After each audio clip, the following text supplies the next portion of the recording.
ക്രിസ്തുവിനായി, പ്രവർത്തിച്ചാൽ ക്രിസ്തുവിനായി, മരിച്ചാൽ ക്രിസ്തുവിനായി.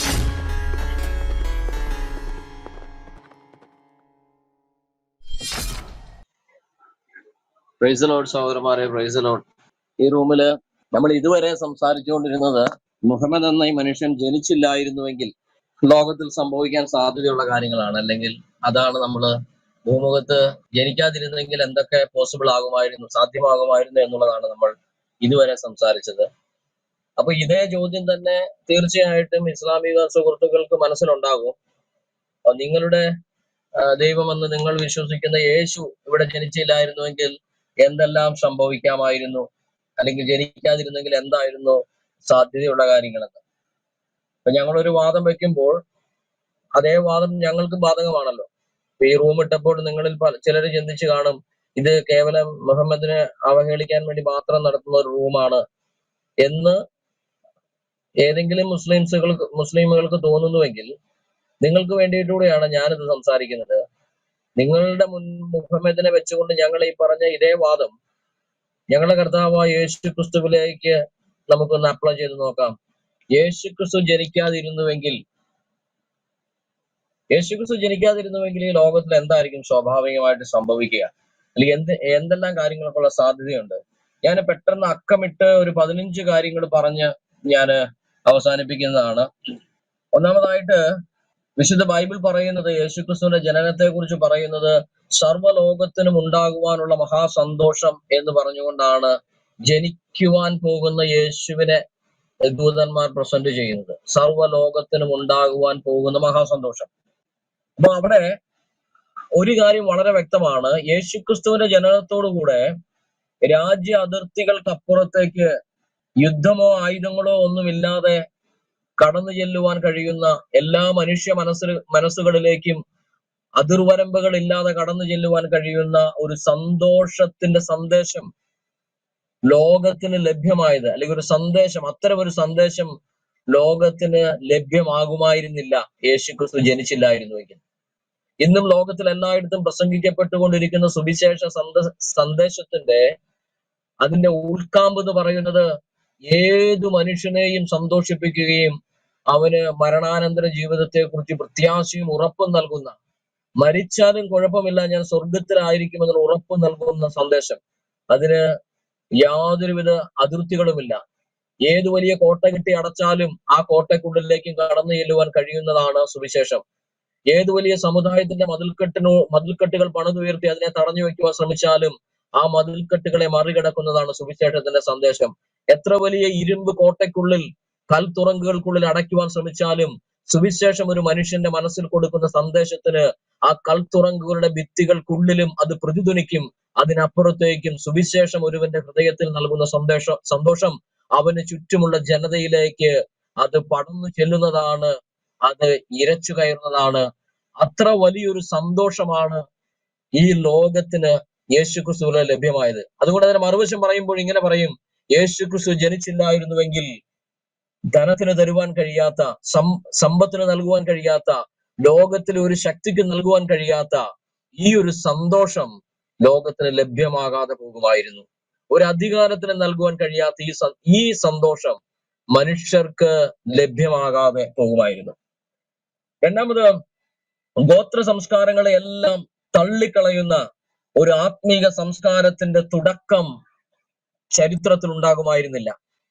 യേശുക്രിസ്തു ഭൂമിയിൽ ജനിച്ചു, ജീവിച്ച്, മരിച്ചടക്കപ്പെട്ട് ഉയർത്തെഴുന്നേറ്റതോടുകൂടെ സർവ്വലോകത്തിലും പോയി എന്നെ കുറിച്ചുള്ള ഈ സന്ദേശം പ്രസംഗിപ്പിൻ എന്ന് യേശുക്രിസ്തു തന്റെ ശിഷ്യന്മാരോട് പറഞ്ഞയച്ചപ്പോൾ യേശു വിഭാവനം ചെയ്ത കാര്യത്തിൽ ഏത് ഗോത്ര സംസ്കാരത്തെയും, ഏത് വിധത്തിലുമുള്ള ഗോത്ര സംസ്കാരത്തിന്റെ മോശമായ തലങ്ങളെയും, അതിന്റെ എല്ലാ വിധത്തിലുമുള്ള അതൃപ്തികളെയും, അന്ധവിശ്വാസങ്ങളെയും, അനാചാരങ്ങളെയും എല്ലാം കാറ്റിൽ പറത്തി അതിനെയെല്ലാം തള്ളിപ്പറഞ്ഞുകൊണ്ട് ഒരു ആത്മീക സംസ്കാരത്തിന് തുടക്കം കുറിക്കുവാൻ യേശുക്രിസ്തുവിന് സാധിച്ചു. അപ്പൊ യേശു വന്നില്ലായിരുന്നുവെങ്കിൽ അത്തരം ഒരു സംസ്കാരം ലോകത്തിൽ ഉടലെടുക്കുമായിരുന്നില്ല. ഞാനിത് പറയാൻ കാരണം, ക്രിസ്ത്യാനികൾ എവിടെയെല്ലാം ചെന്നിട്ടുണ്ടോ അവിടെയെല്ലാം സംഭവിച്ചത് അതാണ്. ഒരു പുതിയ ആത്മീക സംസ്കാരം ആ മനുഷ്യൻ ആന്തരികമായി സംഭവിക്കുന്നതിലൂടെ അവനായിരിക്കുന്ന സമൂഹത്തിൽ അത് പ്രതിധ്വനിക്കുകയായിരുന്നു. ഒരു കാലത്ത് ഇരുണ്ട ഭൂഖണ്ഡം എന്നറിയപ്പെട്ടിരുന്ന ആഫ്രിക്കയുടെ വനാന്തരങ്ങളിലേക്ക് നരഭോജികളെ നരസ്നേഹികളാക്കുന്ന സുവിശേഷം കടന്നു ചെന്നപ്പോൾ അവിടെയുള്ള മനുഷ്യർക്ക് ഏവർക്കും ഒരു പുതിയ സംസ്കാരം ഉണ്ടായി. എവിടെയെല്ലാം സുവിശേഷം കടന്നു ചെന്നിട്ടുണ്ടോ അവിടെയെല്ലാം സംസ്കാരങ്ങൾ മതിൽക്കെട്ടി തിരിച്ചിരുന്ന മനുഷ്യവർഗങ്ങളെ, ജാതികളെ, ഭാഷക്കാരെ എല്ലാം ഒന്നാക്കി തീർക്കുന്ന, എല്ലാവരെയും ഒന്നായി കാണുവാൻ അവനെ പ്രചോദിപ്പിക്കുന്ന, അവൻ ആന്തരികമായി അതിനുള്ള ഉൾക്കാഴ്ച നൽകുന്ന, ആത്മാവിന് അതിനുള്ള വിശാലത നൽകുന്ന, ഹൃദയത്തിൽ അതിനുള്ള ഉൾത്തുടിപ്പ് നൽകുന്ന സന്ദേശമാണ് സുവിശേഷം. ഈ സംസ്കാരത്തെ ചേഞ്ച് ചെയ്യുന്ന ഇത്ര ശക്തമായ ഒരു സന്ദേശം, ഒരു ജീവിതം ലോകത്തിന് കാഴ്ചവെക്കുവാൻ ആരും ഇല്ലാതെ പോകുമായിരുന്നു. യേശുക്രിസ്തു സ്ഥാപിച്ച കർത്തൃമേശ എന്ന് പറയുന്ന ആ ശുശ്രൂഷ പോലും ലോകത്തോട് വിളിച്ചു പറയുന്ന അതാണ്. ഇവിടെ യേശുവിൽ വിശ്വസിച്ചവർ ജാതിക്കും മതത്തിനും വർണ്ണത്തിനും വർഗത്തിനും അപ്പുറം അവരെല്ലാവരും ക്രിസ്തുവിൽ ഒന്നാണ്. ആ ഒന്ന് എന്നുള്ള യാഥാർത്ഥ്യ ബോധത്തിലേക്ക് സംസ്കാരത്തിന്റെ മതിൽക്കെട്ടുകളെയും അതിന്റെ അന്ധവിശ്വാസങ്ങൾക്ക് അപ്പുറത്തേക്ക് മനുഷ്യനെ നയിക്കുവാൻ കഴിവുള്ള ഈ സന്ദേശവും ഈ മെസ്സേജും ഈ ഒരു ജീവിത ശൈലിയും ലോകത്തിന് കിട്ടാതെ പോകുമായിരുന്നു യേശു ഭൂമിയിൽ വന്നില്ലായിരുന്നുവെങ്കിൽ. മൂന്നാമതായിട്ട്, ജാതിയുടെയും വംശീയതയുടെയും അതിന്റെ കിരാതത്വവും അതിന്റെ ആചാര മര്യാദകളിൽ നിന്നും ജനം വെളിച്ചം കാണുകയുണ്ടായി. ഞാൻ മുൻപേ പറഞ്ഞ കാര്യവുമായിട്ട് ചേർത്ത് ചിന്തിക്കേണ്ടതാണ്. അതിലൊരു പ്രധാന കാര്യമാണ് ഞാൻ പറയാൻ ആഗ്രഹിക്കുന്നത്. ഈ ജാതീയമായ മതിൽക്കെട്ടുകളെ, വേർതിരിവുകളെ, അത് സാധാരണ മനുഷ്യന്റെ മേൽ അടിച്ചേൽപ്പിച്ചിരുന്ന എല്ലാ മുറിപ്പാടുകളെയും അതിന്റെ എല്ലാ വിധത്തിലുമുള്ള ആക്രമണങ്ങളെയും ഒരു മനുഷ്യന് അതിനെ എതിർത്തു നിൽക്കുവാൻ, അത്തരമൊരു സമൂഹത്തിന്റെ മധ്യത്തിൽ അന്തസ്സോടെ തലയുയർത്തി അഭിമാനത്തോടെ നിൽക്കുവാൻ ആന്തരികമായ അഭിമാനബോധം നൽകുന്ന സന്ദേശമാണ് സുവിശേഷം. ആ ഒരു സന്ദേശം മനുഷ്യ മനസ്സിലേക്ക് കടന്നു ചെല്ലുന്നതിന് കാരണം അവനെ അതുവരെ കീഴ്പ്പെടുത്തിയിരുന്ന ഏത് ആചാര മര്യാദകളിൽ നിന്നും അവന് വെളിച്ചമുണ്ടാകുന്നു എന്നുള്ളത് കൊണ്ടാണ്.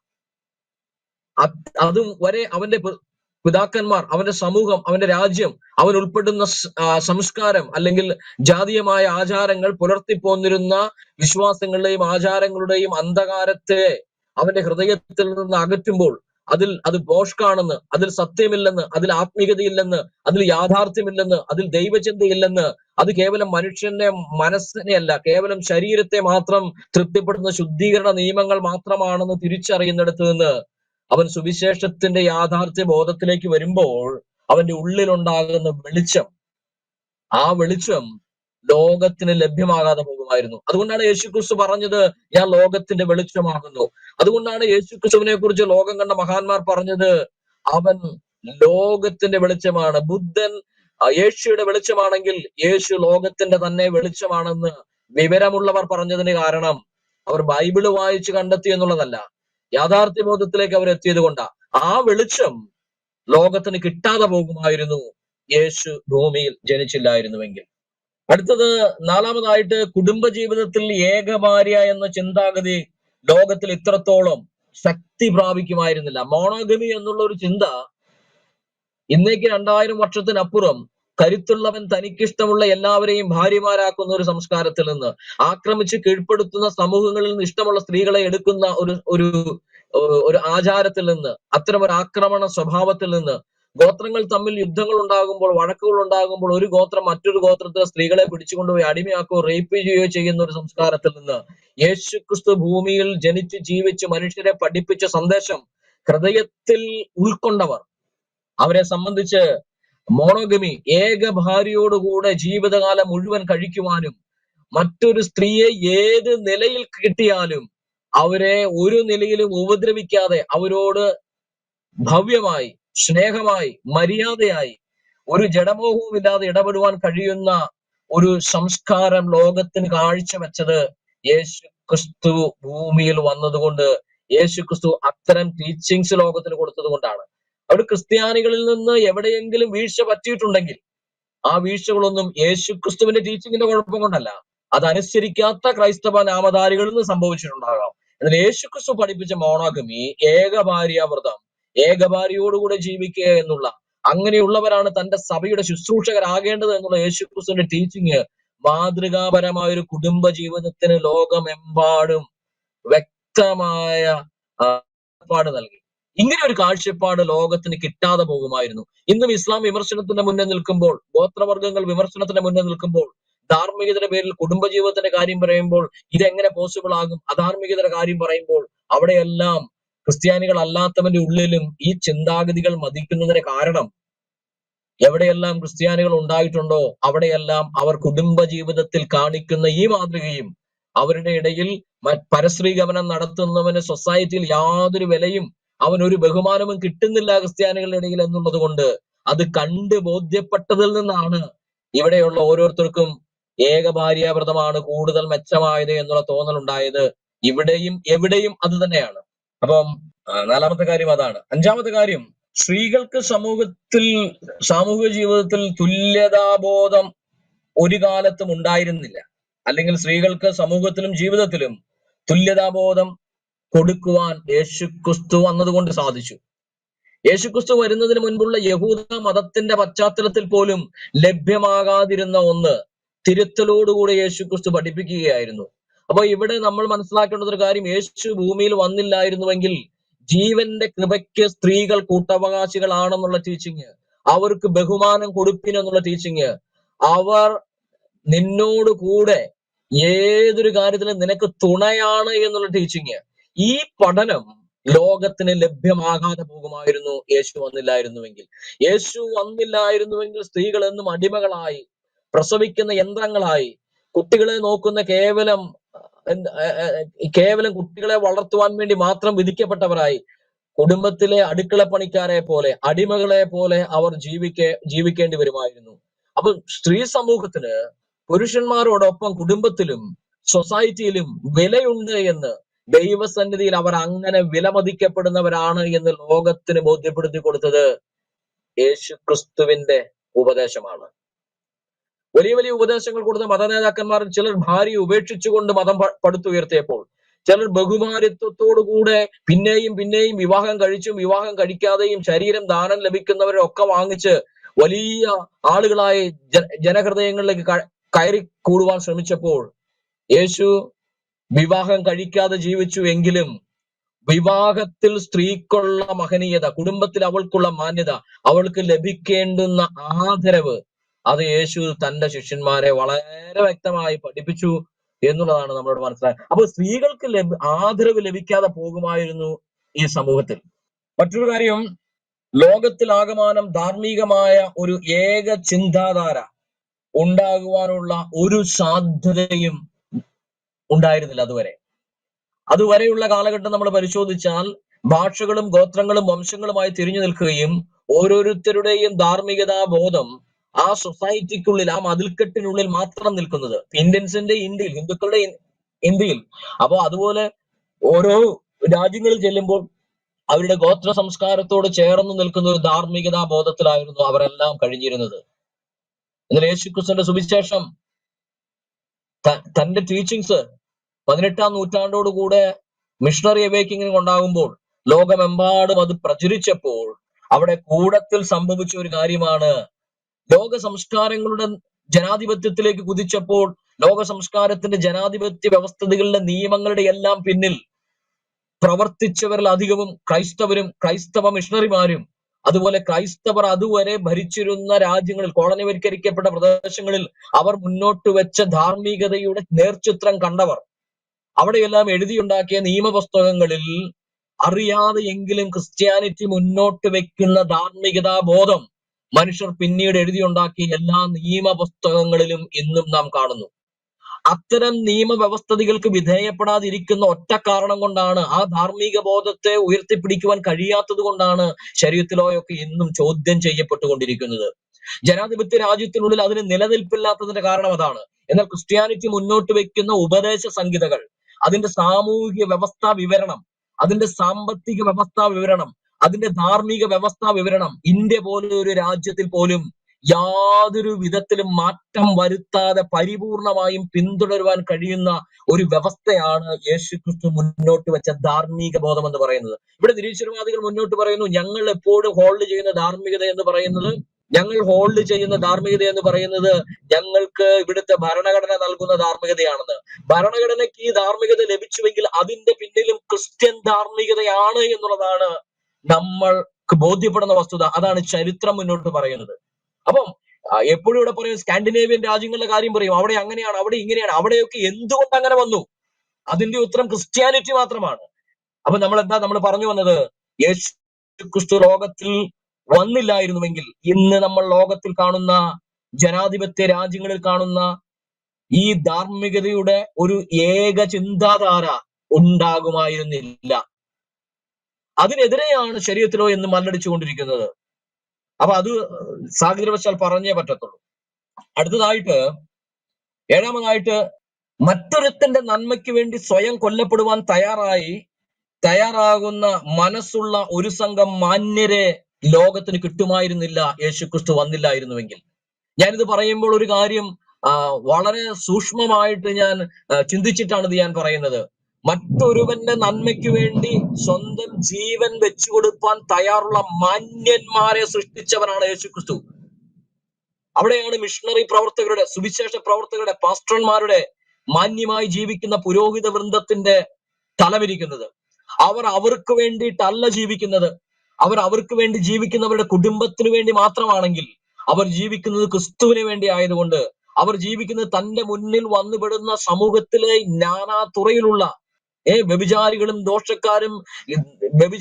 ദോഷക്കാരും തോട്ടിപ്പണിക്കാരും ജാതിയും ഉച്ചനീചത്വത്തിന്റെ ഭാരം പേറുന്നവരുമായ, ഒരിക്കലും സമൂഹത്തിൽ അംഗീകരിക്കപ്പെടാതെ തിരസ്കരിക്കപ്പെട്ട, ഏറ്റവും കുലഹീനമെന്ന് തള്ളപ്പെടുന്ന ജനതയുടെ അടുക്കിലേക്ക് ചെന്ന് നിന്നിട്ട് അവരോട് ചേർത്ത് പിടിച്ച് സുവിശേഷം അവരോട് പറഞ്ഞ്, അവരോടുകൂടെ ഭക്ഷണം കഴിച്ച്, അവരോടുകൂടെ ഉണ്ട്, അവരോടുകൂടെ ഉറങ്ങി, അവരുടെ മക്കളുടെ വിവാഹത്തിന്, അവരുടെ മക്കളുടെ എഡ്യൂക്കേഷന്, അവരുടെ ആരോഗ്യപരമായ കാര്യത്തിന്, അവരുടെ സാമ്പത്തിക വിഷയങ്ങളിൽ ഇടപെടുന്ന മാന്യന്മാരുടെ ഒരു സമൂഹത്തെ ലോകത്തിന് കിട്ടിയതിന്റെ കാരണം യേശുക്രിസ്തു ഈ ലോകത്തിൽ വന്നതുകൊണ്ട് മാത്രമാണ്.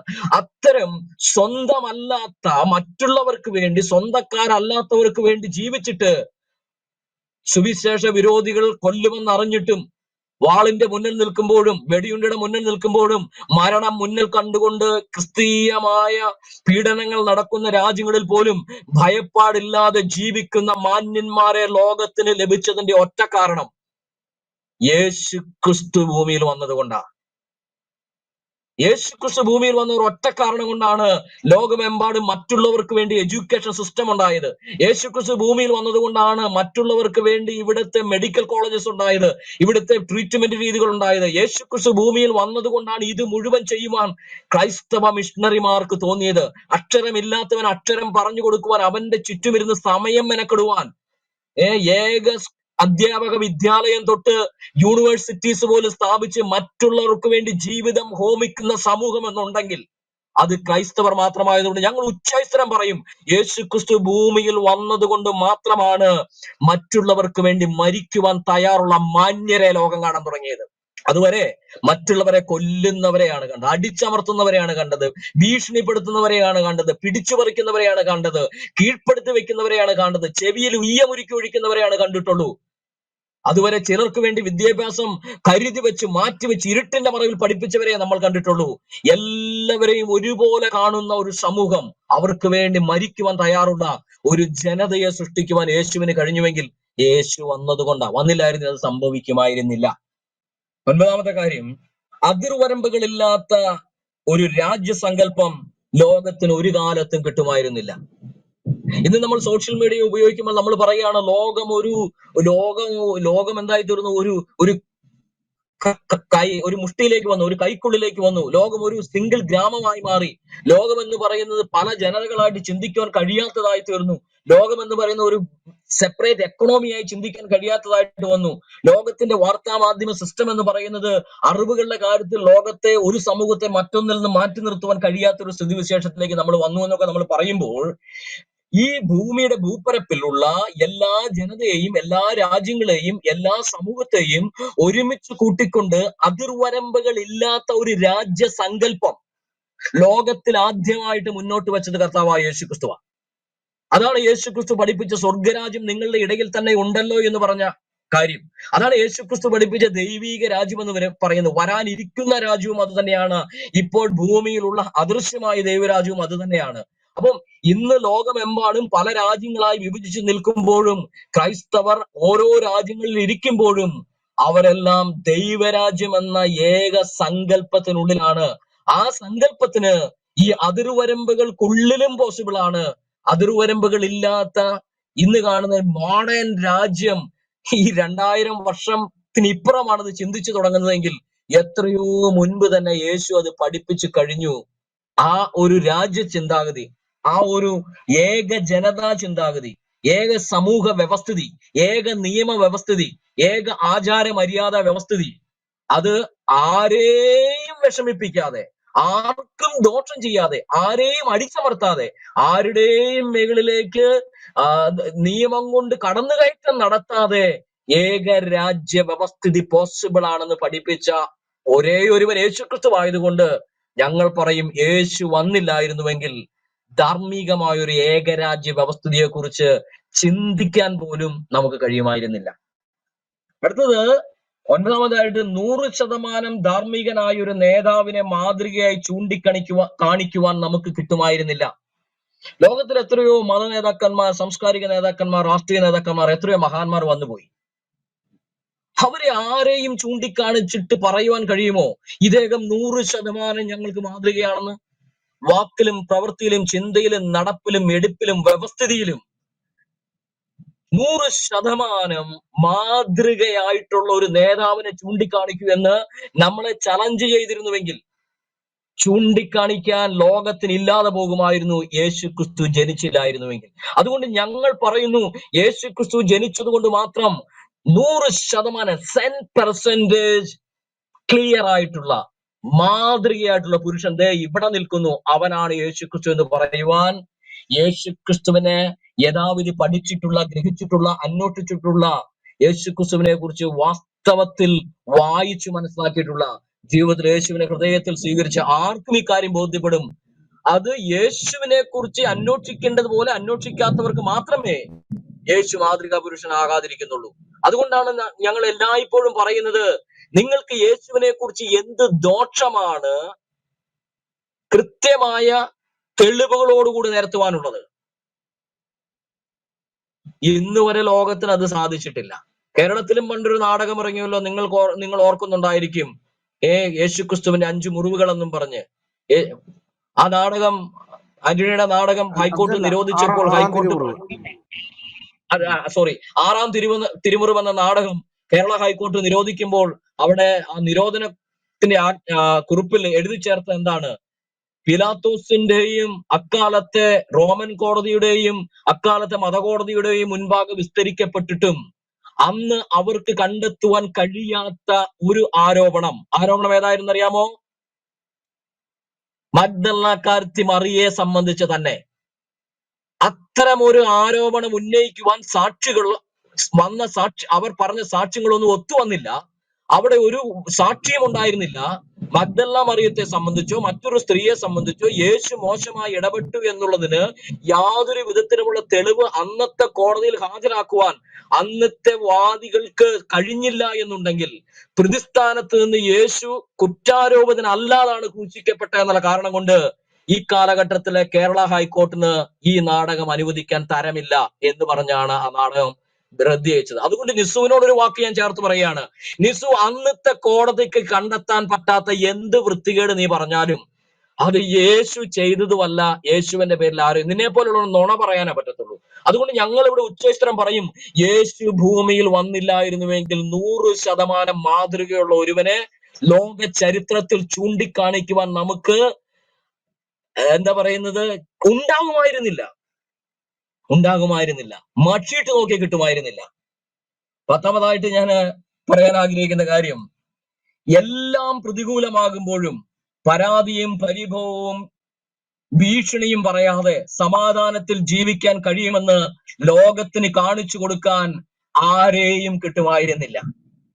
ഇന്ന് ലോകമെമ്പാടും ക്രൈസ്തവർ പീഡിപ്പിക്കപ്പെടുമ്പോൾ, കൊല്ലപ്പെടുമ്പോൾ, ഇസ്ലാമിക രാജ്യങ്ങളിൽ പാകിസ്ഥാനിലും അഫ്ഗാനിസ്ഥാനിലും ഇറാനിലും ഇറാഖിലും സിറിയയിലും കമ്മ്യൂണിസ്റ്റ് രാജ്യങ്ങളിലും ക്രൈസ്തവർ പീഡിപ്പിക്കപ്പെടുമ്പോൾ അവർ പരാതിയില്ലാതെ, അവർക്ക് യാതൊരു പരിഭവമില്ലാതെ, അവർ തിരിച്ചൊരു ഭീഷണി പോലും പറയാതെ മരണത്തിന് തയ്യാറാകുന്നു.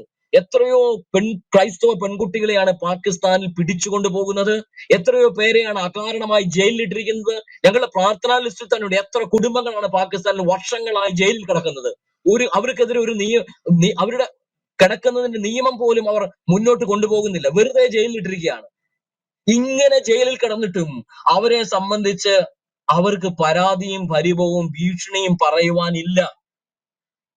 അതിന്റെ നടുവിലും സമാധാനത്തിൽ ജീവിക്കുവാൻ അവർ തയ്യാറാണ്. അവരൊരു കലാപവും ഉണ്ടാക്കുന്നില്ല, അവരൊരു സമരവും നടത്തുന്നില്ല, അവരാരെയും തോക്കുകൊണ്ട് വെടിവെക്കുന്നില്ല, പുറത്തിറങ്ങി ആരുടെയും മുന്നിൽ ബോംബ് പൊട്ടിച്ച് ചാകുന്നില്ല, അവരാർക്കും നേരെ ഇരുട്ടിന്റെ മറവിൽ സംഘടന ഉണ്ടാക്കി കൊല്ലുവാൻ വാളെടുത്തുകൊണ്ട് ഇറങ്ങി പുറപ്പെടുന്നില്ല. എന്തേ? അവർക്ക് സാധിക്കില്ലേ? ശ്രമിച്ചാൽ സാധിക്കും, പക്ഷെ അവരത് ചെയ്യില്ല. അതിന്റെ കാരണം യേശു കാണിച്ചു കൊടുത്ത മാതൃക സഹനത്തിൻ്റെതാണ്, കരുണയുടേതാണ്, ദയയുടേതാണ്, പരോപകാരത്തിൻ്റെതാണ്, സ്നേഹത്തിൻ്റെതാണ്. ഏറ്റവും അധികം മറ്റുള്ളവരുടെ മുൻപാകെ നീതിക്ക് വേണ്ടി മരിക്കുവാൻ തയ്യാറുള്ള ഒരു മാർഗം മുന്നേ വെച്ച് കൊടുത്തത് കൊണ്ട് അവർ ആർക്കും പകരം ചെയ്യുന്നവരല്ല.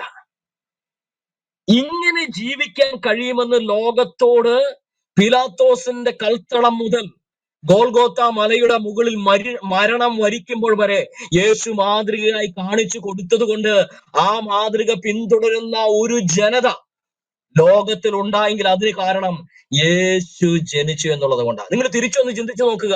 ഇവിടുത്തെ മുസ്ലിം തീവ്രവാദ സംഘടനകളെ പോലെ ക്രൈസ്തവർ 150-ലധികം മുസ്ലിം തീവ്രവാദ സംഘടനകൾ ലോകത്തുണ്ട്. ക്രൈസ്തവ രാജ്യങ്ങൾ ഇതുപോലെ തീവ്രവാദ സംഘടനകളെ ഉണ്ടാക്കിയ ലോകം എന്താകുമായിരുന്നു?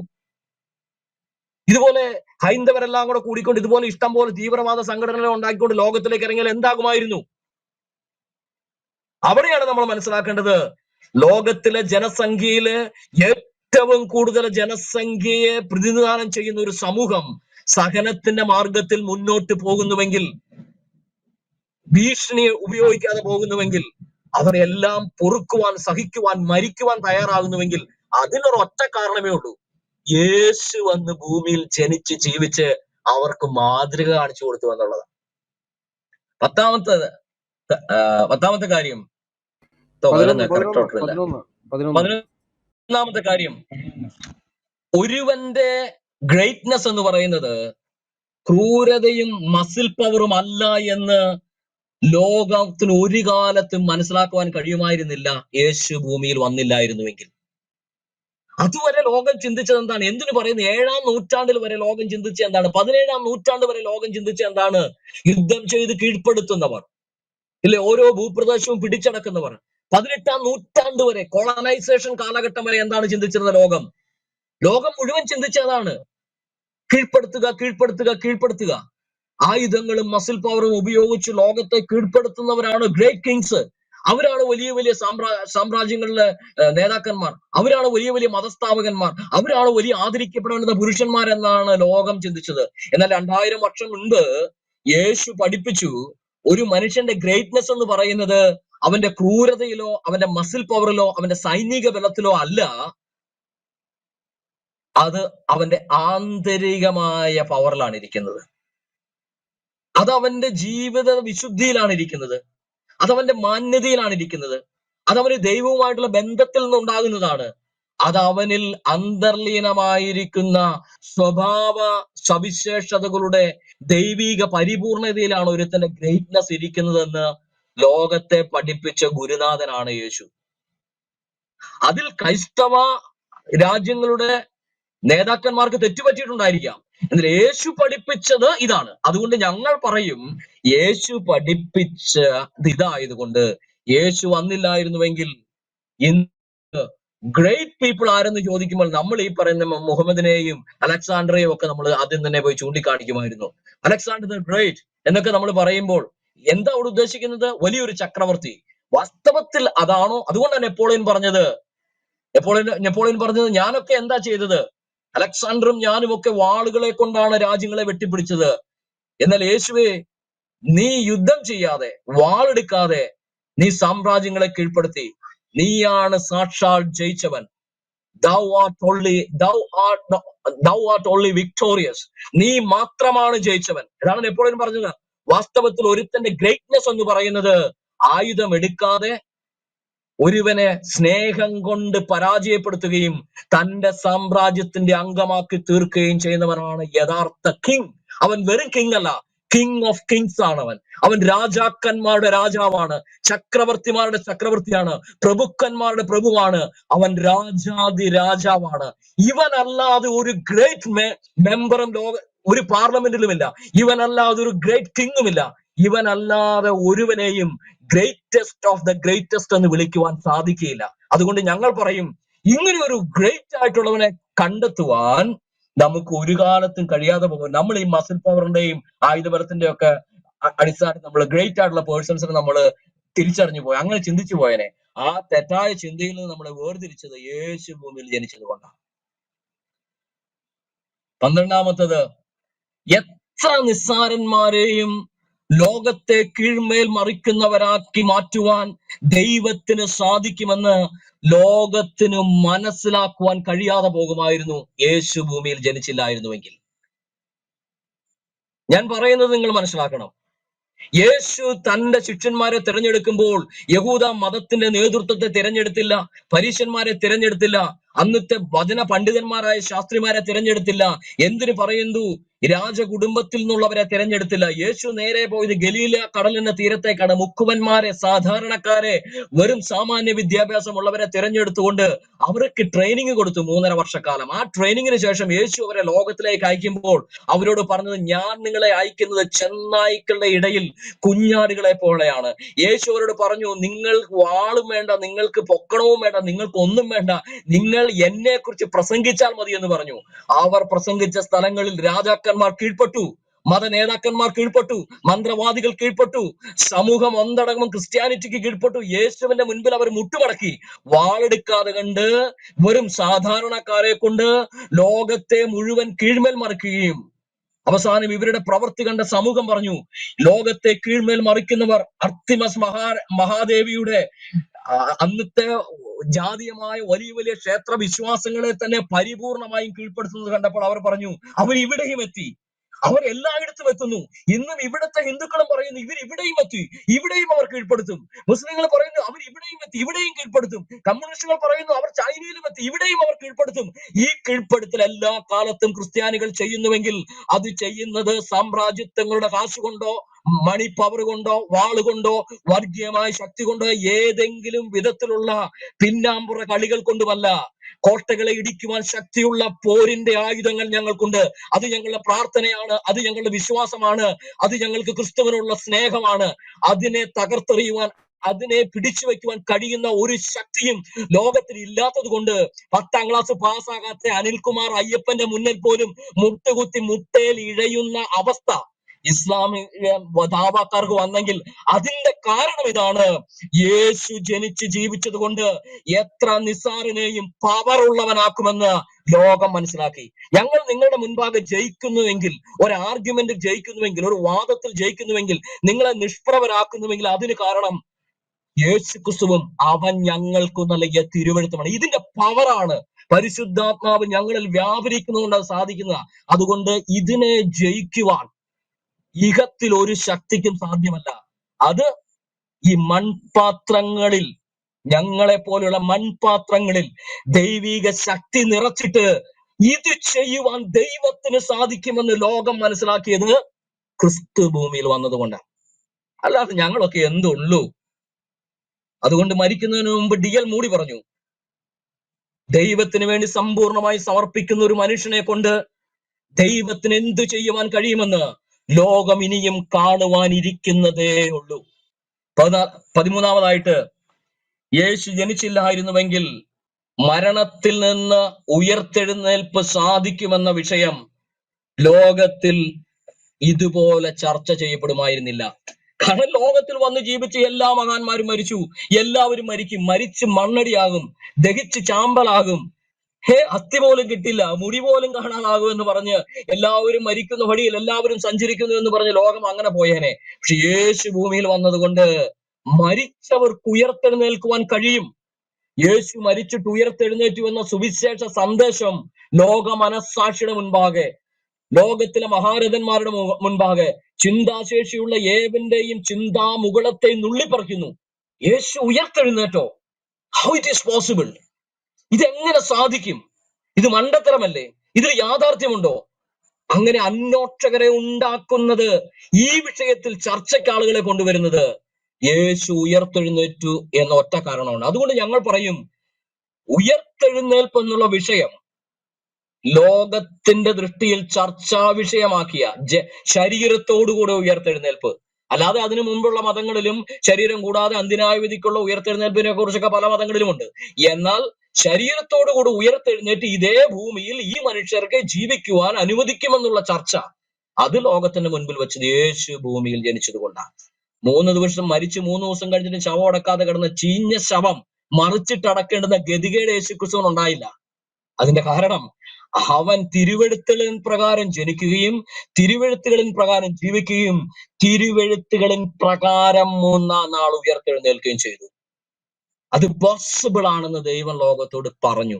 അതുകൊണ്ട് ഞങ്ങളും പറയുന്നു, ക്രൈസ്തവരായ ഞങ്ങളും മരിച്ചാലും ഉയർത്തെഴുന്നേൽക്കുമെന്ന് യേശു ക്രിസ്തുവിന്റെ ടീച്ചിങ്, സുവിശേഷം പ്രസംഗിക്കുന്ന എല്ലായിടത്തും ഇന്നും പ്രസംഗിക്കപ്പെടുന്നതിന് കാരണം യേശു ഭൂമിയിൽ വന്നതുകൊണ്ടാണ്. ഒരു മെസ്സേജ് ഞങ്ങൾക്ക് പറയാനുണ്ട്. 14-ാമത്തേതായിട്ട് വിശുദ്ധ തിരുവെഴുത്തിൽ ഇങ്ങനെ ഒരു വാക്യമുണ്ട്: നിന്റെ രക്ഷയെ എന്റെ കണ്ണ് കണ്ടുവല്ലോ. ശിമോൻ കർത്താവായ യേശു ക്രിസ്തു എന്ന ശിശുവിനെ കയ്യിൽ പിടിച്ചുകൊണ്ട് ദേവാലയത്തിൽ നിന്ന് പറയുന്ന കാര്യമാണ്, നിന്റെ രക്ഷയെ എന്റെ കണ്ണ് കണ്ടുവല്ലോ. വിശുദ്ധ ബൈബിൾ മുന്നോട്ട് വയ്ക്കുന്ന ഏറ്റവും പ്രധാനപ്പെട്ട കാര്യമാണ്, യേശു ക്രിസ്തു താൻ തന്നെയാണ് സർവലോകത്തിന്റെയും രക്ഷാവ്. ഇവൻ സാക്ഷാൽ ലോകരക്ഷിതാവ്.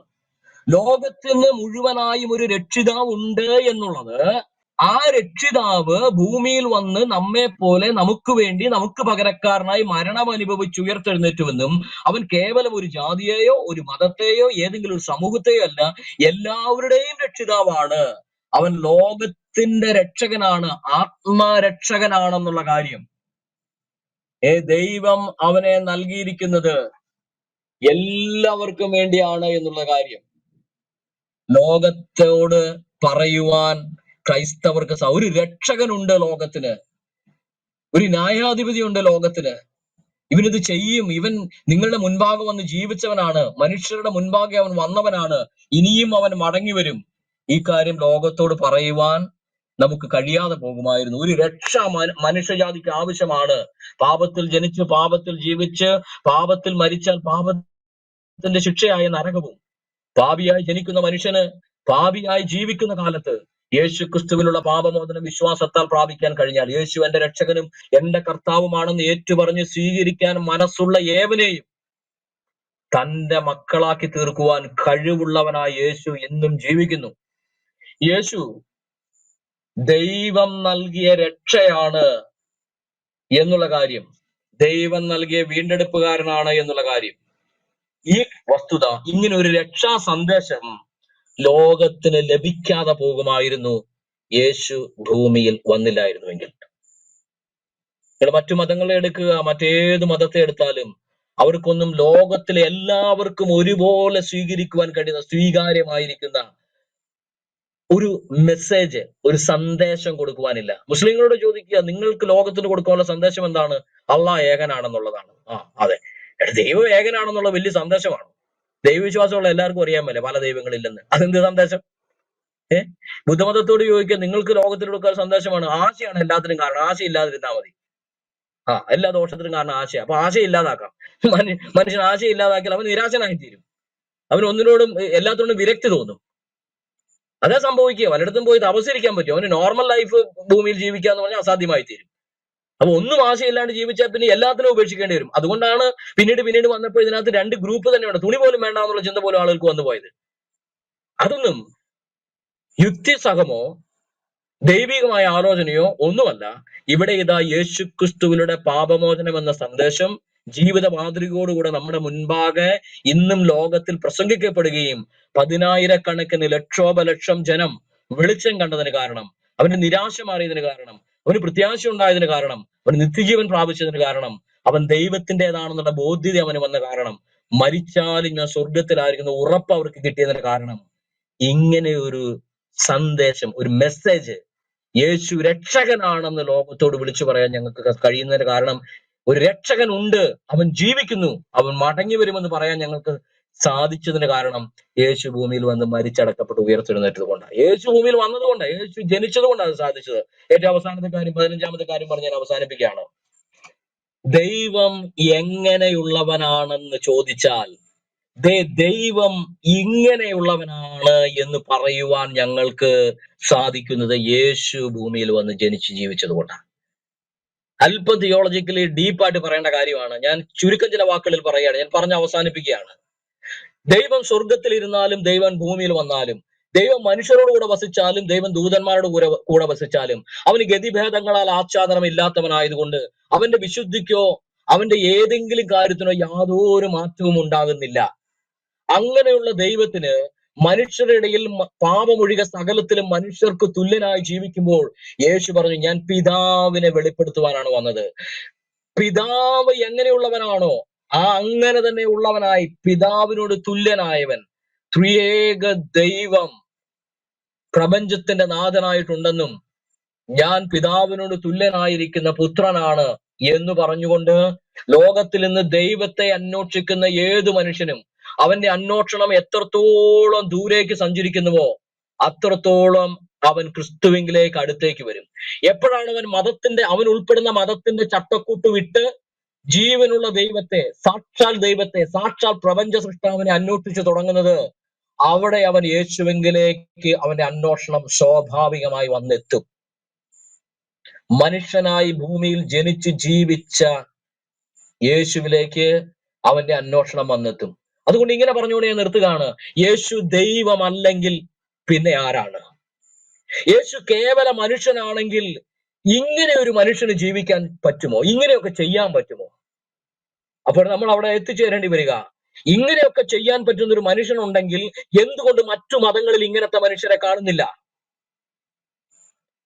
മറ്റു മതങ്ങളുടെ പ്രവാചകന്മാർ ആരും ഇങ്ങനെ ചെയ്യുന്നില്ല. യേശു ദൈവമാണെങ്കിൽ അവിടെയാണ് നമ്മൾ മനസ്സിലാക്കേണ്ടത്. ഈ മനുഷ്യൻ ചെയ്തതുപോലെ മറ്റാരും ചെയ്യുന്നില്ലെങ്കിൽ ഇവൻ ദൈവം മനുഷ്യനായി ഇറങ്ങി വന്നവനാണെന്നുള്ള ബൈബിളിന്റെ ടീച്ചിങ്ങിനെ അംഗീകരിക്കേണ്ടി വരും. അതുകൊണ്ട് യേശുവിനെ നിങ്ങൾ അന്വേഷിക്കുന്നുവെങ്കിൽ പൂർണ്ണതയുള്ളൊരു മനുഷ്യനെ മാത്രമായിട്ട് അന്വേഷിക്കരുതേ. സാക്ഷാൽ ദൈവമായവനെ തന്നെ നിങ്ങൾ യേശുവിൽ അന്വേഷിക്കൂ, നിങ്ങൾ കണ്ടെത്തിയിരിക്കും. അതുകൊണ്ട് ഏറ്റവും ലാസ്റ്റ് 15ാമത്തെ കാര്യമായിട്ട് ഞാൻ പറയാൻ ആഗ്രഹിക്കുന്നത്, യേശു വന്നില്ലായിരുന്നുവെങ്കിൽ മനുഷ്യന്റെ ദൈവാന്വേഷണം അസ്ഥാനത്താകുമായിരുന്നു. മനുഷ്യന്റെ ദൈവാന്വേഷണം യഹൂദ മതത്തിലേക്ക് ചെന്ന് നിൽക്കേണ്ടി വരുമായിരുന്നു. എന്നാൽ മനുഷ്യന്റെ ദൈവാന്വേഷണം ദൈവം ഭൂമിയിലേക്ക് ഇറങ്ങി വന്ന് അന്വേഷിക്കുന്നവരുടെ എല്ലാവരെയും അടുക്കലേക്ക് ഇറങ്ങി വരുന്ന ആ പരിപാവനമായ പദ്ധതിയാണ് യേശുക്രിസ്തു വിഭാവനം ചെയ്തത്. അതുകൊണ്ടാണ് സുവിശേഷം നിങ്ങളുടെ വീടുകളിലും, നിങ്ങളുടെ ഗേറ്റിന്റെ മുന്നിലും, നിങ്ങൾ കയറുന്ന വണ്ടിയിലും, നിങ്ങളുടെ ടിവിയിലും, നിങ്ങളുടെ റേഡിയോ ഓൺ ചെയ്താലും അവിടെയെല്ലാം ഇത് എത്തുന്നതിന് കാരണം ദൈവം നിങ്ങളെ തേടി വന്നിരിക്കുന്നു. അതുകൊണ്ട് ദൈവത്തെ അന്വേഷിക്കുന്ന ആരെങ്കിലും ഉണ്ടെങ്കിൽ നിങ്ങൾ മനസ്സിലാക്കുക, നിങ്ങൾ യേശുക്രിസ്തുവിനെ അന്വേഷിക്കുക, നിങ്ങൾ അവനിൽ ദൈവത്തെ കണ്ടെത്തും. അങ്ങനെ ദൈവത്തെ അന്വേഷിക്കുന്നവർക്ക് ഉത്തരമാകുവാൻ ഒരു ഉത്തരം കിട്ടാണ്ട് പോകുമായിരുന്നു യേശു ഭൂമിയിൽ മനുഷ്യനായി വന്നില്ലായിരുന്നുവെങ്കിൽ. അല്ലെങ്കിൽ അന്വേഷകരല്ല ഏതെങ്കിലും മനുഷ്യദൈവങ്ങളിൽ ചെന്ന് തടഞ്ഞേനെ, അല്ലെങ്കിൽ അള്ളാഹു പോലെയുള്ള ഫിക്സേഷനിൽ ചെന്ന് തടഞ്ഞേനെ, ഭാവനകളിലൊക്കെ ചെന്ന് തടഞ്ഞിട്ട് ദൈവമാണെന്ന് വിചാരിച്ച് നരകത്തിൽ പോകേണ്ടി വന്നേനെ. അതിന്റെ ഒരു ആവശ്യമില്ലാത്ത വണ്ണം യേശു സാക്ഷാൽ ദൈവമാണെന്നുള്ള കാര്യം ഞങ്ങൾക്ക് ബോധ്യമാണ്. തിരുവെടുത്തത് പഠിപ്പിക്കുന്നു. അതുകൊണ്ട് യേശു ഭൂമിയിൽ വന്നതുകൊണ്ട് ഈ 15 കൂട്ടം കാര്യം, ഇതിലൊക്കെ അധികം എത്രയോ കാര്യങ്ങൾ പറയാൻ പറ്റും. ഞാനൊരു 15 കൂട്ടം കാര്യം പെട്ടെന്ന് പറഞ്ഞതേ ഉള്ളൂ. പെട്ടെന്നല്ല, ഞാൻ അല്പസമയം എടുത്തു. ഇതിങ്ങനെ പറയണമെന്ന് എനിക്ക് തോന്നി. താങ്ക് യു സോറന്മാരെ, താങ്ക് യു വെരി മച്ച്. ദൈവം എല്ലാവരും അനുഗ്രഹിക്കട്ടെ.